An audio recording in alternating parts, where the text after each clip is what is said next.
Selamat pagi jiwa muda, semangat. Halo, kembali lagi bersama kami, kelompok studi kewirausahaan muda Fakultas Ekonomi dan Bisnis Universitas Jember.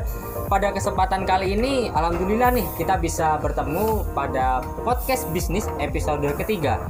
Tak kenal maka tak sayang, maka perkenalkan dulu, nama saya Fata Rizky yang akan menemani kalian selama beberapa waktu ke depan. Seperti yang kita ketahui, sekarang ini franchise sedang populer dan digandrungi oleh para pebisnis yang dikarenakan keuntungan yang didapat bisa lebih tinggi, serta para pebisnis itu dapat mengembangkan bisnisnya. Nah, maka dari itu pada kesempatan kali ini kita mengambil tema franchise agar para sobat entrepreneur dapat memahami lebih jelas tentang franchise itu sendiri. Sama seperti podcast sebelumnya, kali ini sobat entrepreneur bisa ikut memberikan beberapa pertanyaan tentang tema yang akan kami bahas pada podcast bisnis episode ketiga ini melalui question box yang ada di Instagram. Yuk nonton terus podcast ini sampai akhir agar informasi podcast ini dapat bermanfaat bagi kalian. Di sini kami mendatangkan narasumber yang sangat hebat dan profesional. Amin. Di bidangnya, khususnya bidang franchise ini loh. Biar kalian nggak makin lama makin penasaran ya, siapa sih pemateri ini yang akan menjawab pertanyaan-pertanyaan kalian. Mari kita sambut pemateri podcast bisnis episode ketiga. Beliau adalah Mas Helmi. Halo Mas Helmi. Halo, apa kabar? Sehat, Mas? Alhamdulillah sehat, dahsyat, bahagia. Semangat sekali Mas. Oh, harus. Kan semangat. Semangat. Iya, kewirausahaan muda. Di sini sebelumnya aku mau ngucapin terima kasih ya Mas ya, udah mau datang di podcast bisnis KSKM. Ya, sama-sama. Saya juga makasih udah diundang di sini. Mas, di sini teman-teman ini kepo ini, penasaran nih tentang franchise ini ya. Lama-lama langsung aja kita ke pertanyaannya aja ya Mas ya. Yang pertama ini ada pertanyaan dari @Noval Madani. Halo Kak, saya mau tanya nih, kendala-kendala apa yang dihadapi oleh seorang franchisor? Kendala-kendala apa yang dihadapi oleh seorang franchisor? Oh, iya. Jadi memang franchise itu ada dua ya, ada franchisor, ada franchisee. Kalau franchisor itu adalah seorang yang pelaku usahanya yang mempunyai usaha atau franchise-nya itu sendiri yang menjual hak usahanya ke franchisee. Franchisee ini adalah orang yang pengen ikutan gabung menjadi mitranya si pengusaha tadi supaya bisa menjalankan usaha lebih mudah dan lebih cepat. Artinya tanpa mereka harus belajar riset produk dan segala macam, dia lebih cepat untuk membuat atau memulai sebuah usaha. Tuh, jadi kalau ngomongin franchisor tadi, sorry penanya. Kak, saya mau tanya, kendala-kendala apa sih yang sering dihadapi oleh seorang franchisor? Kendala-kendala yang sering dihadapi seorang franchisor adalah tidak menemukan franchisee yang tepat. Artinya apa nih? Franchisee yang tepat. Kalau ngomong franchisee itu kan kita kan sebenarnya franchisor sama franchisee itu mitra ya harusnya. Ya, mitra. Nah, franchisor harus menemukan franchisee yang tepat. Begitu juga franchisee juga harus menemukan franchisor yang tepat. Artinya apa? Produknya juga harus bagus, terus banyak inovasi dan visi misinya itu jangka panjang. Nah, ketika franchisor tadi sudah memiliki visi jangka panjang, terus punya goals ya untuk pencapaian pada usahanya, tapi menemukan franchise yang nggak tepat, itu ya sama aja. Biasanya franchise itu pengennya lebih ke yang instan. Artinya mereka franchise ini menganggap bahwa dengan aku membeli sebuah franchise, aku beli sekali, terus aku nggak ngapa-ngapain, terus dapat uang. Nah, padahal kan nggak gitu. Nggak gitu hasilnya. Artinya franchisor harus memilih franchise yang tepat itu, yang mereka benar-benar ada waktu untuk mengelola usahanya supaya apa? Supaya usaha ini bisa termonitoring dengan bagus. Apakah targetnya sudah mencapai? Apakah pemasarannya sudah seperti yang disarankan seperti franchisor? Karena franchisor sendiri kan membangun usaha ini juga dengan perjuangan yang luar biasa ya. Artinya mereka nggak serta-merta pokoknya buka usaha, enggak. Iya.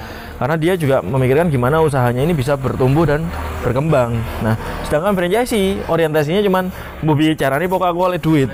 Nah, intinya terima beres gitu. Nah, hal yang kayak gini ini sebaiknya dihindari oleh franchisor. Artinya franchisor juga harus selektif memilih franchisee.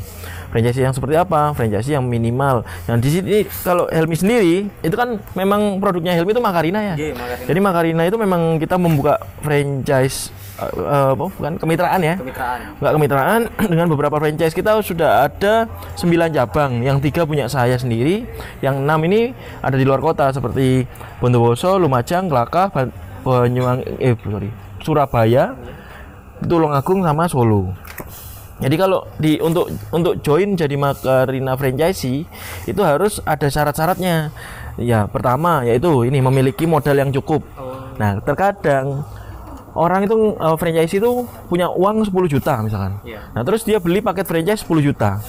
Nah, harapannya dia bisa langsung buka. Kan nggak kayak gitu juga. Mereka minimal modalnya harus cukup minimal 2 kali lipat dari paket yang dia beli.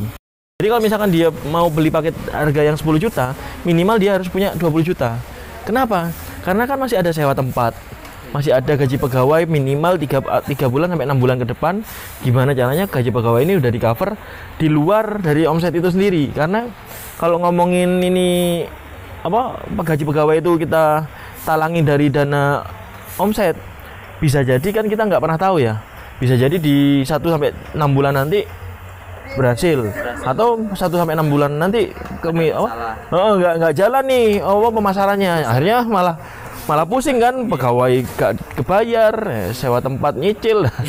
Nah ini jadi makanya kenapa yang pertama untuk menjadi mitra itu harus memiliki minimal 2 kali lipat dari harga paket untuk modalnya itu. Nah terus bersedia meluangkan waktu untuk melakukan monitoring. Artinya untuk melakukan monitoring ini kan nggak mungkin ya kita punya usaha nggak dilihat pokoknya hasilnya diterima, kan nggak bisa kayak gitu ya. Artinya kita sebagai pemilik usaha franchisee juga harus meluangkan waktunya untuk minimal ngelihat deh omsetnya naik apa turun. Kalau naik, apa yang bikin naik, dia cari pola keberhasilannya, karena keberhasilan itu ada polanya. Begitu juga kegagalan juga ada polanya. Jadi ketika omset turun, kenapa kok turun? Dianalisa, turun karena pemasarannya kurang misalkan. Nah, kalau misalkan kenapa kok omset naik? Omset naik karena promosinya udah maksimal nih, kita pakai influencer dan segala macam. Nah, ketika pola keberhasilan itu ada, itu yang diulang-ulang. Sehingga pola keberhasilan itu bisa terus eksponensial, harapannya gitu.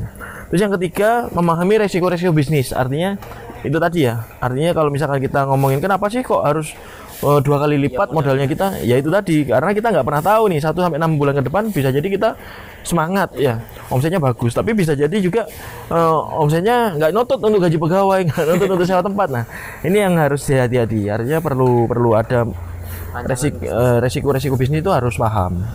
Terus yang keempat yaitu bersedia menaati peraturan ya sesuai MOU. Nah MOU-nya itu sebaiknya diperhatikan baik-baik.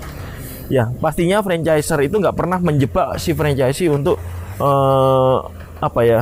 menjebak untuk malah franchisee itu malah rugi. Kita nggak mungkin kayak gitu, karena franchiser juga pengen mengembangkan usahanya, jadi pasti memberikan yang terbaik untuk usahanya. Tapi begitu juga franchisee harus tahu nih peraturan-peraturannya seperti apa. Tiba-tiba nanti misalkan ini bumbunya habis, dia bikin bumbu sendiri. Lah, ini kan susah. Menyalahi peraturan. Nah, sehingga malah ngerusak nama dari brand yang dia bikin sendiri gitu. Nah, terus yang kelima yaitu wajib melakukan repeat order. Atau kalau misalkan ada franchise fee, biasanya pakai franchise fee. Kalau misalkan produk kuliner yang pakai resep ya, biasanya pakai franchise fee.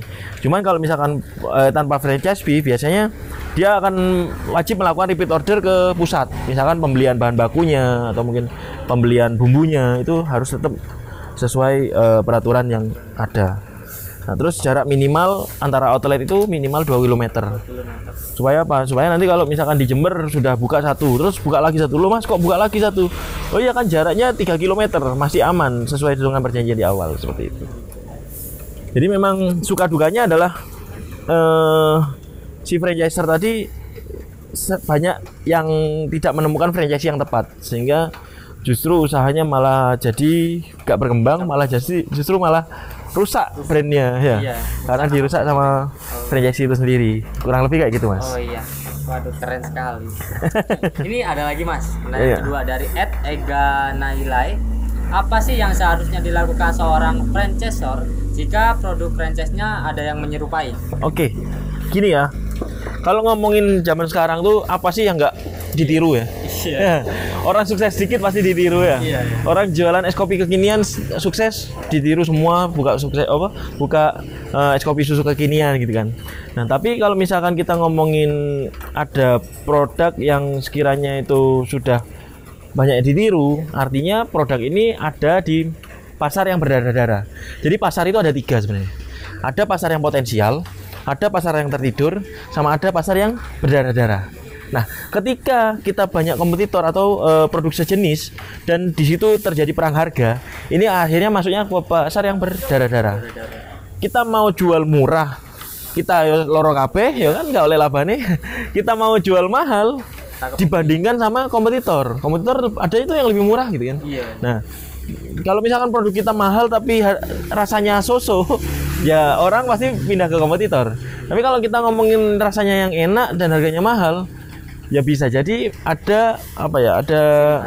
Ada ciri khas. Tapi di sisi lain apakah orang tadi mikir ke kualitas juga? Kadang kan mikir juga, walah gua duitnya sak menes, beli yang murah-murah aja, bisa jadi gitu. Nah, artinya hindari pasar yang berdarah-darah. Artinya ketika kalian milih franchise atau produk kemitraan, sebaiknya hindari pasar yang berdarah-darah.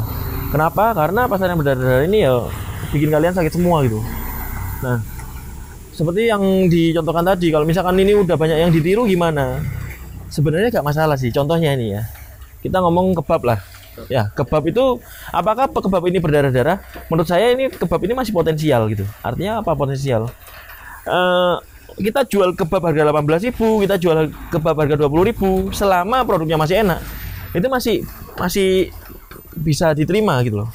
Nah, tapi kalau misalkan sudah ada kebab yang harga 5.000, nah ini mulai berdarah-darah nih. Nah, sebaiknya dihindari. Tapi kalau menurut saya kebab ini masih bagus. Kenapa? Karena masih banyak yang bisa diinovasikan, potensinya masih besar. Contohnya kemarin tuh yang dilakukan kebab Turki Baba Raffi ya. Iya. Nah, kebab Turki Baba Raffi melakukan inovasi dibajak Stanley Howe. Nah, ya kan. Artinya apa tuh? Kebab Baba Raffi dibajak Stanley Howe. Nah, itu sebuah inovasi. Inovasi produk. Artinya perusahaan yang terus berinovasi dan terus berkembang itu cocok untuk kalian ikutin gitu. Meskipun harganya mungkin tinggi ya, tapi kan dari situ karena adanya inovasi, jadi orang itu apa ya nggak bosen gitu, masih berpotensi untuk terus dikembangkan. Seperti itu sih kurang lebih. Baik. Ini Mas ada pertanyaan lagi dari @fir.anst. Hal-hal apa saja yang menyebabkan perjanjian franchise? Hal-hal yang menyebabkan? Mungkin ini hal-hal yang menyebabkan apa kerusakan perjanjian dalam franchise mungkin. Sebenarnya yang menyebabkan kerusakan dalam franchise itu yaitu tadi ya, artinya si franchisee tidak membaca secara seksama tentang perjanjian yang dibuat sama franchiser. Ini yang bahaya. Artinya franchiser bisa jadi nih ya, tiba-tiba sudah dikasih peringatan, surat peringatan 1, surat peringatan 2, surat peringatan 3, tiba-tiba dia harus bongkarin label-labelnya dia, misalkan brandnya dia, di gerobak-gerobak dia bongkarin, karena gerobak ini kan tadi sudah dibeli dengan harga paket ya. Yeah. Tapi kalau misalkan franchisee tadi menyalahi aturan dari MOU, yaitu tadi kesepakatannya franchiser akan mengirimkan surat SP1, SP2, nah SP3 tetap nggak direwes ya, nggak ditanggapin. Otomatis si franchiser berhak untuk mengambil brand atau merek yang ada di gerobak itu, karena gerobak itu sudah hak miliknya franchisee, tapi untuk label kan brandnya masih milik franchiser. Sehingga disitulah terjadinya putus kontrak atau putus hubungan. Nah, maksud kita kan sebagai franchiser itu kan pengennya kan mengembangkan dan menumbuhkan produk kita gitu kan. Nah, si franchisee ini ikut nimbrung mengeruk sebagian keuntungan dari usaha yang kita bangun kan gitu kan. Nah, ketika franchise ini tadi memanfaatkan kesempatan-kesempatan, contohnya, wah ini kalau misalkan beli bahan baku di pusat harganya mahal, akhirnya kita belilah yang di pasaran. Padahal yang di pasaran itu bisa jadi bahan bakunya sangat berbeda sama yang kita pakai gitu, yang di franchise pakai. Kenapa? Karena franchiser menjaga rasa, menjaga kualitas ya. Bisa jadi memang kenapa harganya lebih premium ya, karena kualitasnya memang premium. Tapi ketika misalkan sausnya diganti ya, sausnya wes beli di pasar aja tanpa sepengetahuan si franchiser, yang tadinya franchiser sudah harus pakai merek ini atau pengambilan harus ke tempat kita gitu ya. Nah terus saus atau mayonesnya diganti dengan yang ada di pasaran yang lebih murah supaya cuannya lebih gede. Nah harapannya kayak gitu. Nah ini yang menyalahi aturan sehingga franchiser berhak untuk menegur dan memberikan sanksi kepada franchisee. Oh gitu. Nah lebih gitu. Oke Mas, banyak yang nanya nih Mas. Ini ada lagi Mas. Boleh. Dari Fir.anst juga. Bagaimana sih ciri-ciri franchise yang memiliki prospek bagus ke depannya? Baik. Bagus nih pertanyaannya. Iya, bagus ya. Artinya mungkin teman-teman di sini ada tabungan ya. Ingatlah setiap kali kalian ngelihat tabungan kalian, oh ternyata tabungan kita 50 juta, berarti cari franchise yang harga pakainya sekitar 20 sampai 25. Kayak gitu ya. Kalau kalian punya tabungan 20 juta berarti cari franchise yang 5 sampai 10 juta aja gitu. Fungsinya untuk apa? Fungsinya untuk itu tadi ya, untuk space. Kasih space untuk kalau misalkan terjadi kebutuhan untuk nambahin branding atau pemasaran ya, strategi pemasarannya ditambahkan. Nah, terus kalau ngomongin franchise yang kayak gimana, tentunya satu ya, yang perlu diperhatikan satu, track recordnya. Track recordnya ini harus jelas. Artinya sudah berapa lama dia berdiri, terus inovasi apa aja yang sudah dia kembangkan ya kan. Artinya kalau misalkan selama 1 tahun nih sudah ada 2 kali inovasi produk atau rasa atau penambahan varian misalkan. Nah itu sudah cukup bagus. Artinya bisa jadi salah satu opsi untuk dipilih. Nah di sisi lain yang kedua, potensinya seperti apa? Potensi penjualannya. Apakah ada sampai sekarang misalkan dia udah 2 tahun berdiri. Nah 2 tahun berdiri itu udah ada berapa cabang? Misalkan kita sudah lebih dari 100 cabang ya. Nah ngomongnya 100 cabang gitu ya. Tapi begitu kita tanya yang aktif berapa? Nah ini perlu ditanya ini. Karena dari 100 cabang yang dibuka, yang aktif cuman 10 lah, ini podo ae kayak bojo ya kan. Nah, artinya banyak banget ini ya yang kayak gitu ya. Artinya dia bilang sudah tersebar 100 cabang di 100 kota gitu ya, atau 200 cabang lebih. Nah, tapi dia sudah punya 200 cabang, ditanyain lagi berapa yang buka sampai sekarang. Yang bertahan Gitu. Mas. Yang bertahan. Karena kalau misalkan 200 cabang buka ya, tapi yang 190-nya tutup ya waduh ae. Ya.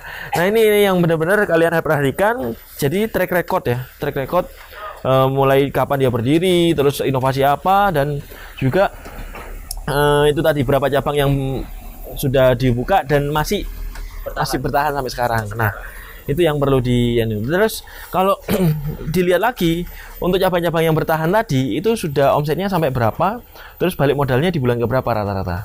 Bisa jadi itu jadi semacam acuan juga gitu, karena kalau misalkan kita nggak monitor di situ bisa jadi kita kena ini ya, kena tipu.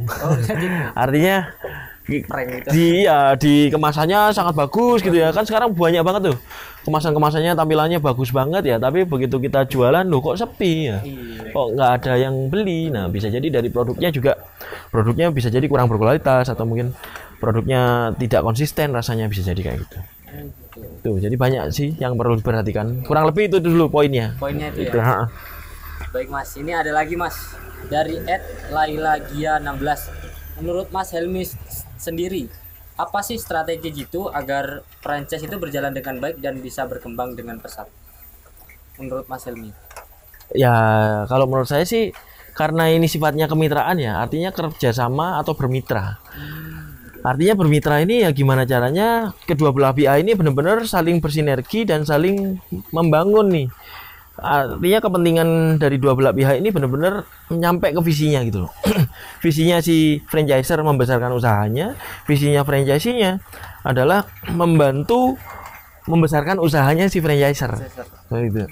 Nah, dengan apa? Dengan berbagi keuntungan kan gitu kan. Iya. Nah, jadi orientasinya adalah gimana caranya usaha yang dibangun bersama ini bisa terus bertumbuh dan berkembang. Nah, kalau Mi udah punya mindset, franchisee-nya punya mindset kayak gitu, franchisee-nya punya mindset kayak gitu, insya Allah usahanya bakalan long term. Tapi kebanyakan mereka untuk yang terutama yang franchisee nih ya. Franchisee itu menganut paham kapitalis, oportunis gitu ya. Artinya aku mau beli franchise ini supaya apa? Supaya modal sekecil-kecilnya bisa profit. Ya, dengan modal sekecil-kecilnya untung segede-gedenya. Nah itu kan apa ya, oportunis yang kita dapat ya dari paham-paham yang kapitalis itu tadi. Nah, sehingga gimana caranya dia keluarin uang sekecil-kecilnya untuk dapatkan keuntungan segede-gedenya. Nggak kayak gitu konsepnya. Artinya kalau misalkan kita bermitra, ya kita harus mencari apa yang namanya itu berkah. Berkah itu apa? Berkah untuk si franchiser, berkah juga untuk si franchisee. Nah, berkah itu meskipun dapatnya sedikit ya, misalkan, nah meskipun dapatnya sedikit tapi cukup nih buat gaji pegawai, buat sewa tempat, buat makan sehari-hari, buat biaya operasional dan segala macam. Nah itu artinya berkah itu yang kayak gitu loh. Bisa bahagiain franchiser, bisa bahagiain supplier, bisa bahagiain pelanggan. Nah ini yang menjadi pondasi keberkahan itu sendiri. Tapi kalau misalkan nggak berkah, apa yang dirasakan biasanya? Omsetnya gede nih, 100 juta, 200 juta sebulan ya. Tapi kok nggak ono hasilnya ya? Merasa kurang, Mas. Nah, selalu merasa kurang. Artinya selalu merasa kurang itu kita perlu ini lagi ya, muhasabah lagi ya. Perlu introspeksi lagi. Apakah sudah benar nih target yang untuk aku beli franchise tadi? Apakah benar untuk dapetin keuntungan tok gitu kan? Padahal bisnis itu sendiri adalah sebuah alat atau kendaraan kita untuk bisa berbagi kebermanfaatan untuk orang lain. Baik itu dari segi kebermanfaatan ke konsumen, kebermanfaatan ke franchiser, kebermanfaatan ke tim pegawai ya kan? Dan supplier bisa jadi gitu. Nah, jadi saat kita bisa membahagiakan ekosistem bisnis kita, insya Allah kita akan dibahagiakan sama Allah Subhanahu Wa Taala. Kurang lebih gitu. Iya. Itu. Baik, Mas. Ini ada lagi, Mas. Ini pendapat pribadi Mas Hilmi sih, yang saya bacakan ya. Yang pertama, Mas, menurut Mas Hilmi sendiri, apa sih franchise itu?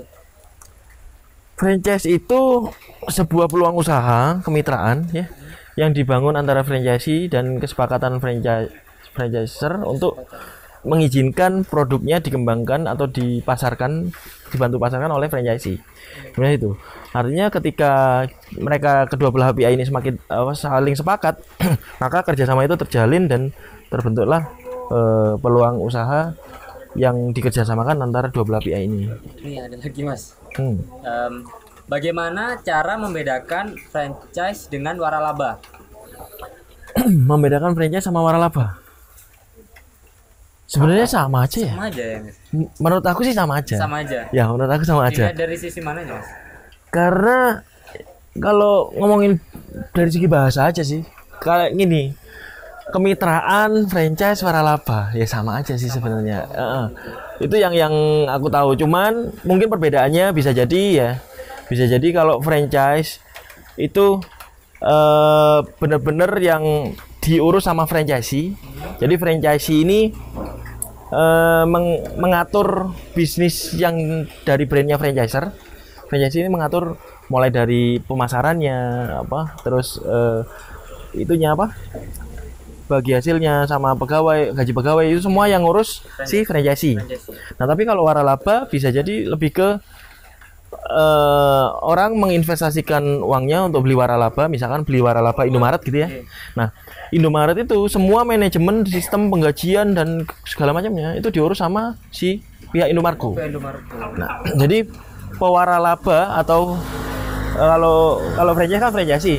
Kalau waralaba pewaralaba tadi nggak ngapa-ngapain, dia cuman cukup dapat laporan dan bagi hasilnya setiap bulannya.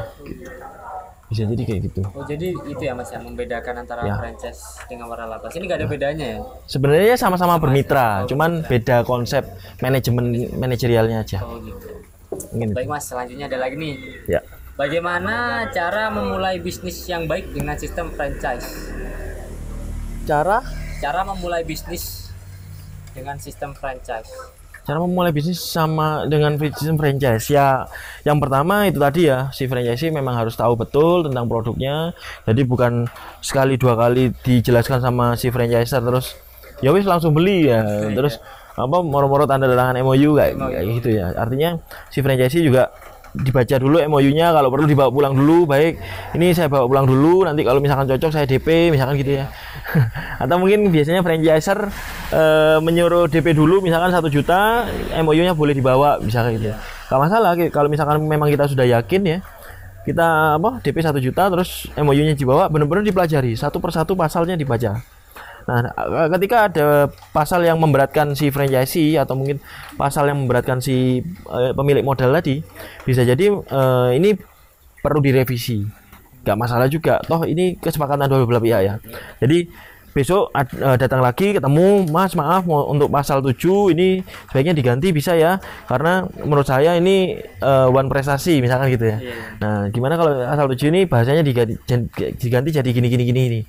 Oh ya oke. Nah, selama franchiser sama franchisee tadi sepakat, insya Allah nggak akan terjadi kendala. Menurut saya gitu. Kebanyakan memang kendalanya di akad. Iya. MOU pertama. MOU-nya ya, itu bahaya. Makanya lebih baik dibaca. Jangan kayak kita ini ya, buka rekening di bank gitu ya. Rekening di bank segitu banyaknya term and condition, pokoknya tanda tangan aja. Nah, nggak kayak gitu. Jadi franchise ini benar-benar kita karena menggunakan uang kita sendiri gitu. Benar. Baik Mas, selanjutnya ini ada lagi sih. Sebagai seorang franchisor, hal seperti apa yang dilakukan untuk melakukan inovasi terhadap produk maupun jasa?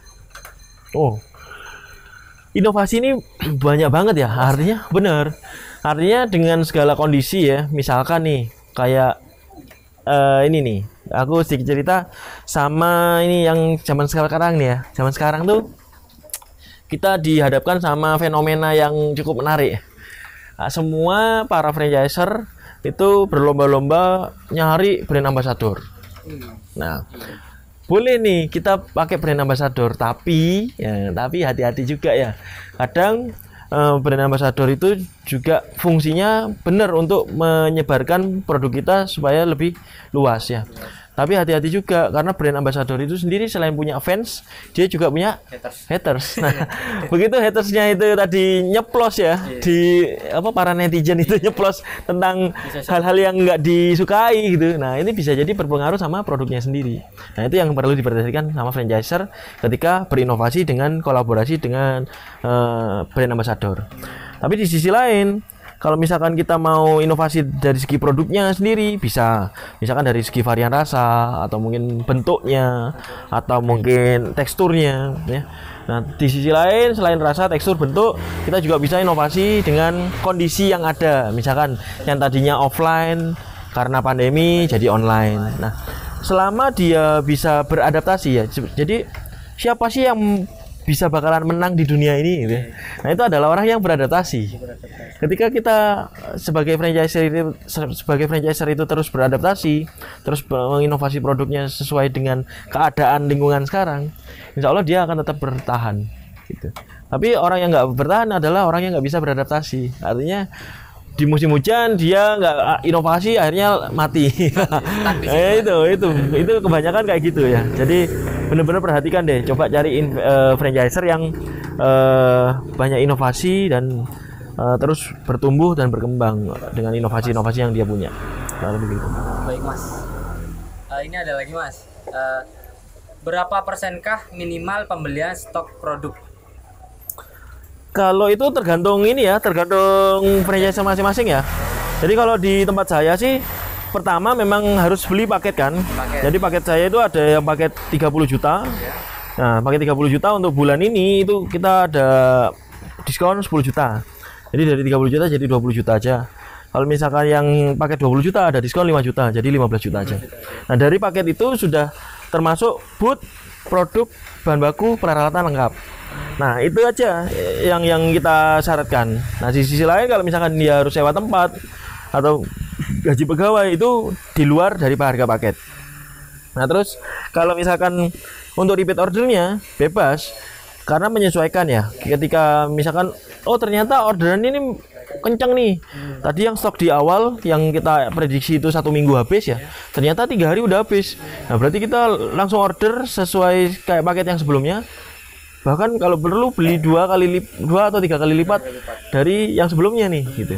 Jadi kita kondisional aja gitu. Kalau misalkan ternyata masih masih belum kenceng nih penjualan, kita belinya dikit-dikit aja, yang kosong-kosong aja yang kita beli, boleh juga gitu. Nah, tapi nanti kan kalau misalkan kita ngomongin sepi atau mungkin sepi pembeli atau kurang jalan marketingnya, ya kita kan harus evaluasi tuh. Apa nih yang bikin nggak jalan? Ya, di tempat lain kita jalan kan gitu. Nah itu yang kita evaluasi, terus kita lakukan strategi baru untuk pemasarannya kayak gitu. Baik Mas, ini ada lagi Mas. Bagaimana pembagian laba antara franchisor dengan franchise untuk Makarina sendiri kalau boleh tahu? Oke, kalau dari segi Makarina sendiri untuk pembagian laba itu murni 100% laba itu untuk investor atau untuk franchisee. Kenapa? Karena kita memang visinya itu kan jadi saluran manfaat. Ketika kita ngomongin usaha ini bisa membuat franchisee tadi mendapatkan penghasilan, ya alhamdulillah berarti visinya udah tercapai. Terus kita dapatnya dari mana? Kita dapatnya dari selisih pengerjaan produksi bahan baku tadi. Karena bahan baku yang kita kirim kan bahan baku matang nih. Iya. Nah, artinya bahan baku matang yang kita kirim itu sudah termasuk kos operasional, termasuk jasa penggorengan, termasuk. Nah, kita dapatnya dari jasa-jasa itu tadi. Artinya selisih dari harga pokok bahan bakunya itu kita udah dapat dari situ gitu. Nah, dan kita memang dapatnya tipis. Ya, dapat marginnya mungkin tipis, lebih banyak investor atau franchisee.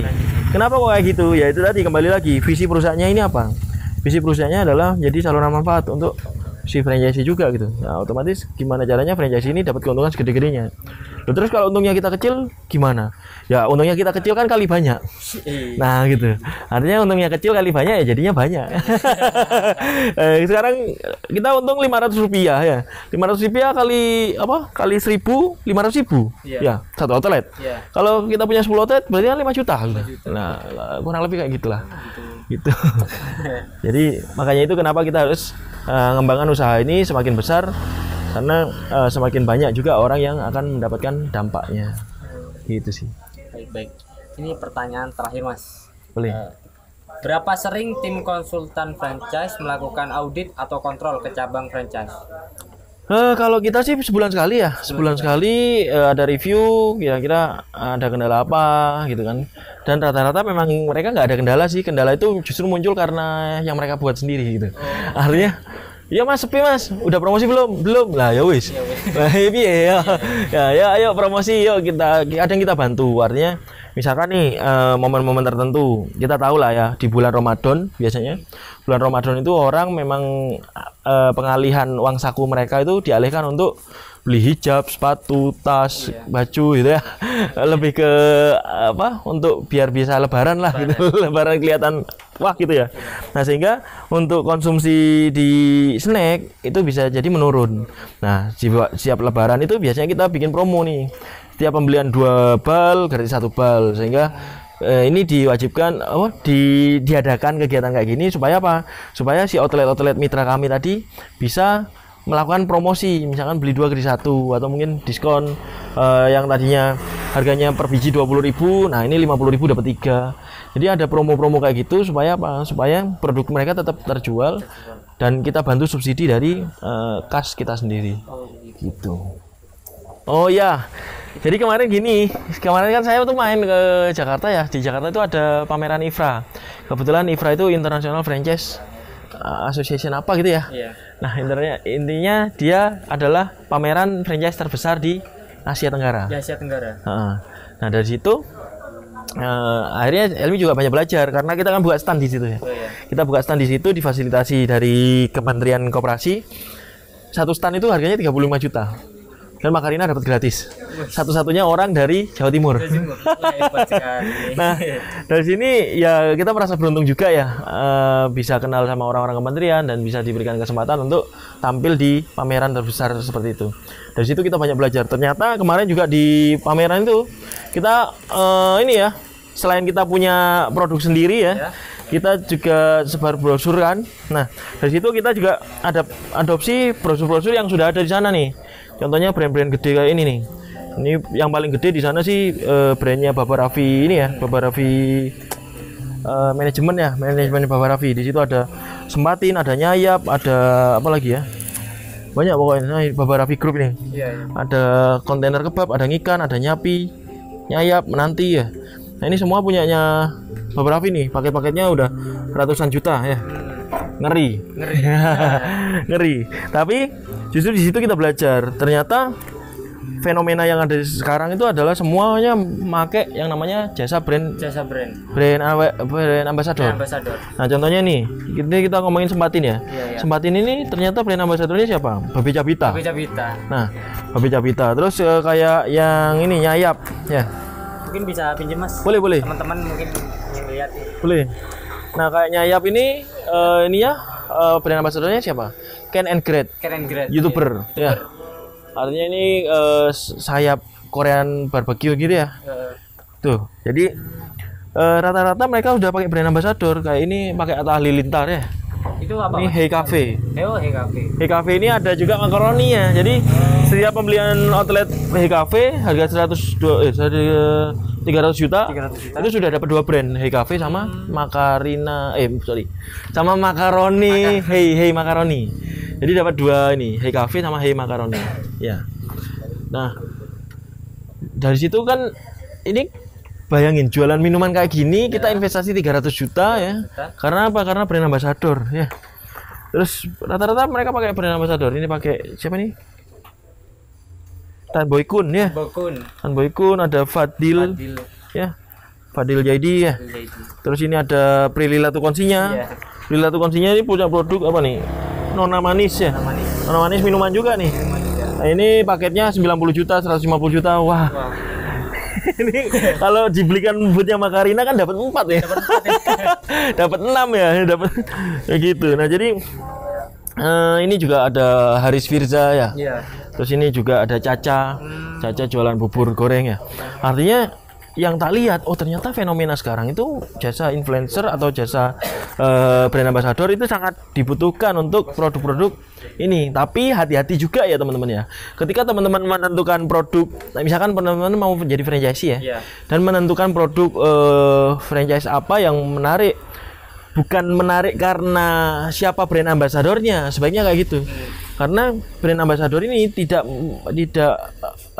bisa menjanjikan bahwa omset ini akan stabil. Ya, bisa jadi brand ambassador hanya menjanjikan 1-3 bulan bakalan laris gitu. Nah, tapi itu tadi. Jadi ini ngomongin brand ambassador ini plus minus ya. Plus minus. Ketika kita ngomongin produk itu belum terkenal, dengan adanya brand ambassador jadi mudah dikenal. Bagusnya. Nah, jadi cepat viral. Itu bagus. Terus jadi banyak orang penasaran, itu bagus. Jadi banyak orang ketika buka langsung rame. Nah itu bagusnya di situ. Tapi ada juga minusnya. Kekurangannya apa nih kekurangannya? Kekurangannya biasanya nggak akan long term. Jadi kalau misalkan kita ngomongin mau punya bisnis yang jangka panjang, yang kiranya 1-5 tahun kita ke depan nggak ada efek apa-apa gitu ya. Carilah produk franchiser yang benar-benar tangguh ya. Meski pandemi dia tetap bisa eksis misalkan, atau mungkin di masa-masa sulit dia tetap bisa survive dan bahkan bertumbuh, bahkan memunculkan inovasi baru misalnya. Nah itu sebaiknya milihnya yang kayak gitu aja sih. Jadi bukan siapa brand ambassadornya, tapi justru apa produknya dan sepak terjangnya di dunia bisnis selama ini seperti apa. Kurang lebih kayak gitu. Kurang lebih itu saran yang saya kasih ke teman-teman ya. Nah, kalau misalkan teman-teman nanti mau sharing-sharing lebih lanjut boleh. Ya, bisa DM ke IG-nya Helmi ya. Helmi Dahsyat ya. Di sini. Helmi Dahsyat ya. Atau bisa langsung di Helmi Dahsyat itu nanti bisa langsung ini klik nomor WA Helmi ya. Bisa di-save nomornya. Kontaknya di-save. Nanti bisa konsultasi secara WA, video call, teleponan, atau main ke rumah langsung boleh. Ngopi-ngopi Mas ya. Ngopi-ngopi santai ya. Gratis. Gratis. Intinya kita kan punya pengalaman ya, kita punya pengetahuan, kita punya ilmu ya. Ilmu itu akan lebih bermanfaat ketika kita bisa berbagi sama orang lain ya. Helmi nggak bakalan pelit-pelit sama kalian ya. Kalau mau resepnya makaroni pun tak bagi ya. Artinya nggak ada yang tak tutup-tutupin. Tidak ada rahasia di antara kita. Kurang lebih gitu Mas. Pertanyaan udah dijawab semua nih sama Mas Hilmi nih. Ya. Ini kan teman-teman semua kan yang nonton podcast ini mungkin Mas Hilmi ada 1, 2 atau 3 kata atau pesan buat teman-teman agar semangat nih buat memulai bisnis kan kebanyakan generasi aku sendiri sih generasi milenial itu kebanyakan malas mas, meskipun ada modal kayak takut tuh ini rugi enggak atau gimana enggak gitu. Mungkin masnya ada 1-2 patah kata buat teman-teman. Baik, intinya yang pertama buat teman-teman ya, dari mindset yang harus dibenerin ya. Kalau misalkan kita mau buka usaha aja udah takut rugi, ya bakalan rugi beneran. Karena alam bawah sadar kita itu merespon alam semesta. Jadi kalau misalkan kita ngomongin takut rugi, ya alam semesta menciptakan rugi untuk kita. Kalau kita takut sepi, ya alam semesta menciptakan sepi untuk usaha kita gitu. Tapi kalau misalkan kita ubah mindsetnya, jadi kalau mau usaha, yang penting ikhtiar maksimal, doa maksimal ya, masalah hasil kita serahkan sama Allah, insya Allah itu akan dapat berkahnya. Nah berkah itu apa? Berkah itu sedikit tapi cukup, itu akan lebih baik daripada banyak tapi kurang ya. Jadi tetap jaga fondasi bisnis kalian di fondasi bisnis keberkahan, karena berkah itu nikmat ya. Semakin kalian banyak bersyukur, semakin berkah, semakin berlipat ganda, semakin ditambahin rezekinya sama Allah Subhanahu wa taala. Kurang lebih kayak gitu. Gitu sih. Makasih Mas Ilmi. Makasih juga Mas Fatah sudah diundang di acara ini. Baik teman-teman, terima kasih telah menonton podcast ini dari awal sampai akhir. Mohon maaf jika ada salah kata. Sekian dari kami. Semangat bagi jiwa muda. Semangat. Dadah, sampai jumpa di episode selanjutnya. Terima kasih.